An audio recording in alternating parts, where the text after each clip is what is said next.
ক্লাবের সামনে অবস্থান নিয়েছেন চালকরা। সেখানে আছেন সহকর্মী সানি মৃধা, এছাড়া যাত্রাবাড়িতে আছেন সহকর্মী জাহিদ হাসান। প্রথমে চলে যাব সানি মৃধার কাছে। সানি, জানতে চাই যে এই মুহূর্তে কি অবস্থা সেখানে দেখছেন এবং প্রশাসনের কেউ সেখানে এসেছেন কিনা বা কথা হয়েছে কিনা জানাবেন।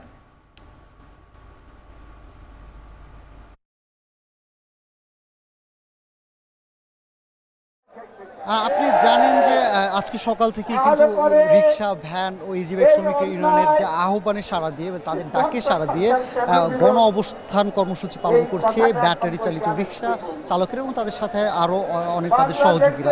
আমরা দেখেছি যে সকাল বেলা 11টা বাড়ার সাথে সাথেই রাজধানীর বিভিন্ন জায়গা থেকে বিভিন্ন স্লোগানে কিন্তু এখানে মানুষ জড়ো হতে থাকে। একই সাথে তাদের জড়ো হওয়ার লোক সংখ্যা বাড়ার সাথে সাথে কিন্তু প্রেস ক্লাব ও সচিবালয় আশপাশের এলাকায় শুরু হয় তীব্র যানজট। তবে এখানে যারা আছেন তারা কিন্তু আমরা দেখেছি যে তারা তাদের শান্তভাবে বা তারা এক প্রকার কোনো রকম উত্তেজিত না হয়ে তাদের প্রতিবাদ